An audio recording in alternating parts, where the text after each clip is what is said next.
One of the funnest things to do, sometimes as a basketball fan, is overreact to a small sample size. In today's episode, we're going to have some overreactions to the 6 undefeated teams so far in the NBA and the teams that have gone winless so far in the NBA. We're going to get to all that and more right after this.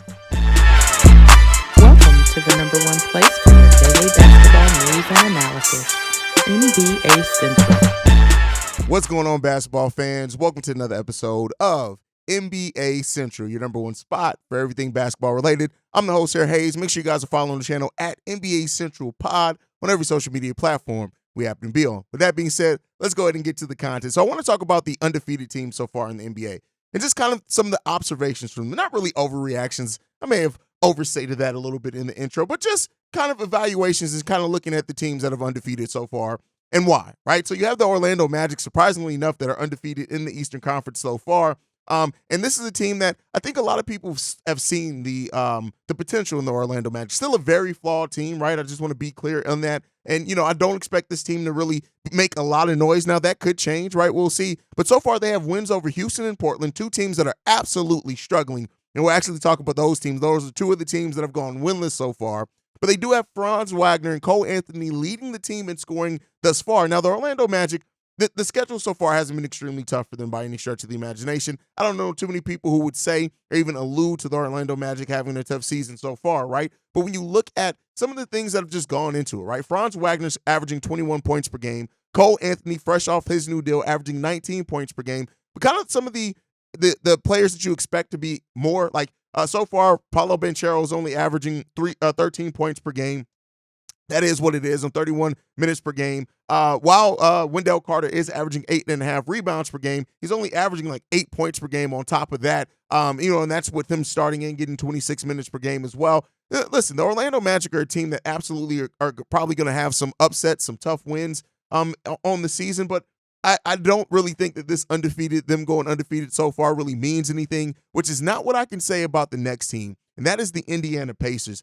This is a team that I had on my list of a team that absolutely can disrupt the middle of the pack in the Eastern Conference. That this was going to be a team looking to really make their move into the next tier of kind of being that playoff team, not just fighting for playoff contention. I think the Indiana Pacers are really going to be trying to fight for a top 6 seed when it's all said and done. When you look at it, they have wins over the Wizards and Cavs, and the Cavs being a team that was a playoff team last year. We know the Wizards, they're a team that's probably going to win some more games than what people are expecting as well, just with their offensive firepower. But the thing that really has stand out about the Indiana Pacers so far, third in the NBA in overall scoring, in overall shooting percentage, right? They're first in three-pointers made and three-point percentage so far. They have the second highest point differential, and they're averaging the most points per game in the NBA so far at 135 points per game. The Indiana Pacers are a team that I expected to definitely win a lot of games this season. I don't know. That offensive kick is probably not going to maintain for them, right? It's kind of hard to average that many points per game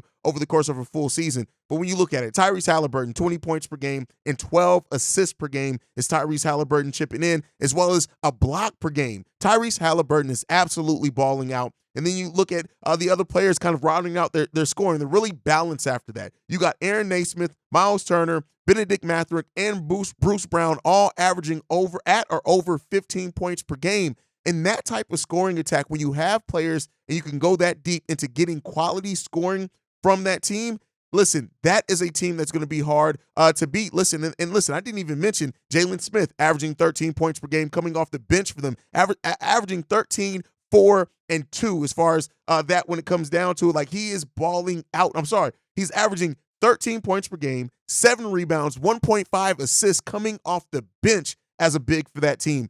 That's huge numbers there, and averaging, I think, almost a block per game. Then you go to Buddy Hield, who may end up being moved or whatnot. He's also averaging 12 points per game for that team as well. So, again, balanced scoring with that team. Obi Toppin really hasn't played a lot of minutes for them so far, hasn't really had some of the impact that some people, I think, would have expected from them to have. But overall, over 130 points per game they're averaging, albeit through 2 games. But listen, they're also not a slouch defensively. And that's also something that you definitely want to look at with that team, is that they aren't terrible defensively, right? The Indiana Pacers have a very tough team. They have a team that fights on both sides of the ball. They're right at middle of the pack as far as opponent's field goal percentage. So you expect that to keep up with just the toughness and edge and well-coached team that they are. Really like the Indiana Pacers and the run that they've gone on so far this season. Definitely wanted to take some time out talking about that. Next up, the Boston Celtics, right? They got wins over the Miami Heat and Knicks, both playoff teams from last year. Tatum, Kristaps, and Derek White averaging over 20 points per game. And then you got Jaylen Brown averaging 19 points per game for this team. And we already knew that the Boston Celtics are a team that were trying to come in. What they've added and into that team and been able to bring about is going to be a team that we expect to be towards the top of the East, right? So them being undefeated at this point, with who they played, may be a little bit of a surprise, but really not overall because we know what the Boston Celtics can be, right? They're fourth in the league in rebounding and just competing well on both sides of the ball. So those are things that you really want to look at. Some of the things also with the Boston Celtics, they right now are a top 10 defense in the NBA. They're only allowing 105 points, 107 points per game, which you may say, hey, that puts you in the top 10. Yeah, because you got teams that are allowing 125 points per game, multiple so far on this young part of the season. But again, Boston Celtics, you expect their names to be here. Next up, the Denver Nuggets, the defending champions. They have wins over the Lakers, Grizz, and Thunder. So solid wins from them, even though the Grizz are one of the teams that are winless so far. They have the most efficient offense in the league so far. Jokic is averaging almost a triple-double at 26 points, 13 rebounds, and right at around 8 assists per game is Jokic averaging so far in this young part of the season. And the Denver Nuggets are a team that you expect to be there, right? Mainly continuity. Yeah, they lost a couple of pieces from that championship team, but overall, as long as Jokic and Murray is going to be there, you throw in Aaron Gordon as well, who plays an extremely good role for them, coming off that, being the kind of guy who just the glue guy on that team is what Aaron Gordon has turned into and rounded out to. And so this team is another team that's definitely contributing. You got Michael Porter Jr., who's averaging 28 minutes per game. He's played on all 3 games so far. He's averaging, like I said, 13.7 points per game. He's also averaging 11 rebounds per game is Michael Porter Jr. So listen, this team understands how to sacrifice. They understand how to play together. And they're a team where continuity is absolutely paying off. And we're seeing them, if this continues for them, they may be an even more refined offense than what they were last year. Now let's get to some of the surprising undefeated teams so far. The Pelicans, wins over the Grizzlies and Knicks so far. Zion and Ingram both averaging over 20 points per game. CJ McCollum's not too far from them on that. And the key thing with this one is Zion Williamson. And not in porn stars, but Zion Williamson is he's back. And a healthy Zion is a dangerous, dangerous boy. And so we're seeing that with Zion as well. What he's coming in and being able to give to this New Orleans Pelicans team is what they need. And we've always known when Zion is fully healthy, when this Pelican teams in general is fully healthy, I'm not necessarily saying that they are a championship caliber team quite yet, right? But they are a team that you definitely can see going far in the playoffs and making a deep run at it. And again, they start off the season extremely solid. When you look at Zion so far, 30 minutes per game he's averaging 23.5 points per game. 6 rebounds, 2.5 assists per game. You expect that block number to be a little bit higher for him. It's not really yet. And Ingram averaging 22.5 points per game on 7 rebounds and almost 5 assists per game. And then you got McCollum with his 18 points per game, 6.5 rebounds per game. 6.5 assists per game. So listen, this team is playing really well, kind of limiting turnovers. They've had a game or so there where they're really where they gave up a bunch, where they had a bunch of turnovers. But overall, this is another balanced team, right? Outside of those top 3, you still got Herb Jones and Jonas both averaging double-digit points per game. Listen, I don't know if the team has the depth to go on a deep playoff run. We'll see how that rounds out over the course of the season. But healthy Zion, man, if they can keep Zion healthy this full season, it's going to be a fun season to watch New Orleans Pelicans basketball for sure. And then lastly, rounding out the undefeated teams is the Dallas Mavericks, who wins over the Spurs and the Nets so far. They're averaging the second most points per game in the league at 125.4. So, listen, the Dallas Mavericks, we know that they're a team that could potentially score, right? The bigger question is for them, as far as the Dallas Mavericks, is when they face teams that can ratchet it up defensively, how is Luka and Kyrie going to respond to that, right? So those are the things that you're looking at from the Dallas Mavericks. But again, we know that the Mavericks do have talent, right? They also added some decent players over the course of this season.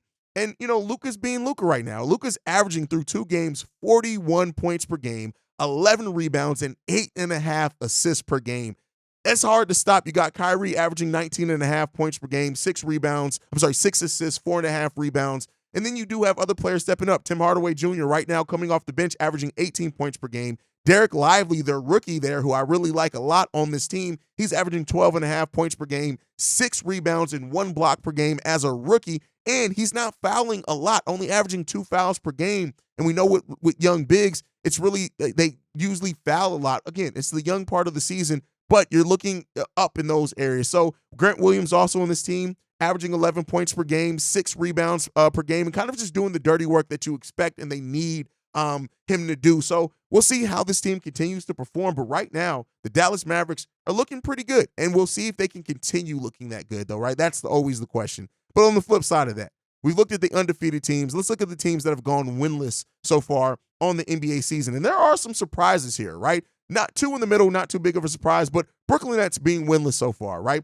They've lost to Cleveland and Dallas so far. Cam Thomas is averaging 33 points per game for them, but this is a team that just has not really caught fire yet, caught wind, right? And so the struggles with them, especially defensively, are a little bit surprising to me. I thought that they would be a better defensive team. They're right now the only winless team in the Eastern Conference on top of that. But then you got to look at Mikal Bridges right now, averaging 19 points per game, 5 rebounds so far, 3.5 assists. But again, that's not really what you expected from him coming in. You expect him to maybe take a leap. You got Dinwiddie and Lonnie Walker both averaging 14 points per game. Cam Johnson, he's only played in 1 game for them so far, but he's scored 12 points in that game, so maybe that's going to come around a little bit for them as well. But Cam Thomas, listen, he's balling. That dude can outright score the basketball. But this Brooklyn Nets team has some struggles, right? They have things that we absolutely know that they can do better, right, as far as execution-wise. But Cam Thomas efficient, 62% from the field and 33% from three-point range so far. But outside of that, it's been some bad shooting. Mikal, 41%. Spencer Dinwiddie, 45%, right? Lonnie Walker and Cam Johnson, both over 50% from the field overall. This is a team that maybe needs to kind of find their way, find their identity. But I know a lot of people are kind of picking not only Mikal Bridges to be maybe most improved player of the year, but a lot of people were picking this team to make a big push potentially for the playoffs, and we're just not seeing that quite yet with their play. But again, young part of the season, it's overreactions for a reason. And then a team that I won't lie, that I'm glad to see them struggle, mainly because just Dillon Brooks is on the team. The Rockets are 0-3 to start the season so far. They are close to the worst shooting teams in the NBA. They do not have a 20-point per game score yet, right? And so, listen, Dillon Brooks has already become a meme thanks to Steph Curry. The Houston Rockets, they've went out, they spent big money on Dillon Brooks and Fred VanVleet, and they have really not paid off anything for that team quite yet, right? Is that going to continue? You hope not. You hope that this team is going to be able to kind of step up and maybe win some games. They have a lot of young pieces that I actually do like on that team. But when you look at the veterans that you chose to bring in, Dillon Brooks right now averaging 14 points per game, even though he's never been a volume scorer. His defensive rating isn't too great either. So, it is what it is. VanVleet also averaging right now 15 points per game also, but not shooting the ball overly effective. He's 37% from the field right now overall. So, I understand why they went out and brought veterans to that team to help kind of the young people and bring them along. Sengun is really leading that team and scoring at 19.3 points per game so far. But listen, this is probably going to be a long, difficult season for the Rockets and for this next team we're going to talk about, and that is the Portland Trail Blazers. Now, we know the Portland Trail Blazers were a rebuilding team. They moved on from Dame. That really signified this team was trying to just, they're going to try to bottom out, right? Improve their own picks, things like that, build through the draft. They have a young core of players that they're hoping is going to turn into something over time. Right now, Shaedon Sharpe's leading that team and scoring at 19.3. But then you look at Malcolm Brogdon, 18.7. He's their second leading. And then Anthony Simons with 18 points per game in that. But the biggest thing in this is the struggle so far of Scoot Henderson. Now, again, everybody kind of finds the rhythm. It's a young season. They've only played 3 games so far, so in no way am I trying to write the story on Scoot Henderson so far, but it is concerning. 33% overall from the field and 8% from three-point range for Scoot Henderson so far, averaging 7 points per game. That's not going to get it. That's not going to cut it, right? And so this is a guy that they were expecting to maybe even be able to win Rookie of the Year, things like that. Right now, when it comes to Scoot, listen, he's going through his NBA growing pains and kind of figuring out the athleticism at that NBA level. But this Portland Trail Blazers team, I don't know anybody who really predicted them to win anything right away. And it seems like their tank is probably going to work. They'll probably have another high lottery pick this upcoming year as well. And then to finish it off, as far as winless team, the Memphis Grizzlies. Now we know that they're missing Ja Morant for the first basically quarter of the season. And Desmond Bane, who is averaging, he's leading the team in scoring right now. It hasn't been too great in that either as far as like the efficiency, right? And that is one of the things sticking out right now is the efficiency. They have one player averaging over 50% from the field, and that's Marcus Smart. Desmond Bane, 42%. Jaren Jackson Jr., 45%. They aren't a good three-point shooting team at all right now either, which it kind of is part of the course for them. Marcus Smart has been solid for them, basically everything that they want. Derrick Rose has shown some flashes as well. But this is a team that I didn't expect to start off the season with no wins. I just didn't expect it. Losses to the Pelicans, losses to the Nuggets, loss to the Washington Wizards. So it's definitely some struggles there that they're going through. But the Memphis Grizzlies, we know they got Ja Morant coming back, who can be an MVP candidate at any time. And hopefully this team, they go through these losses right now to really learn some things about themselves and to become a better team down the stretch. Well, solidly coached team and stuff like that too. So I expect the Memphis Grizzlies to really kind of come out of this here in the next week or so. But that's it. So that's the undefeated teams and the winless teams so far on this young NBA season. Let me know down below, what are some of the teams that have surprised you as far as being winless or undefeated so far? Who hasn't surprised you? Who do you think that maybe is overachieving so far but is going to come crashing down very fast? Like I think about the Orlando Magic. Let me know all that down below. But otherwise, thank you guys for tuning in. Make sure you're following the show at NBA Central Pod. You can send us any feedback, questions, comments, concerns, NBA Central Show at gmail.com. And then lastly, if you want to leave a text message and our voicemail, 773-270-2799. We are the #1 spot for everything basketball related. And I'll see you guys the next time I feel like making a video. Probably tomorrow. Peace, y'all. This has been a presentation of the Breaks Media.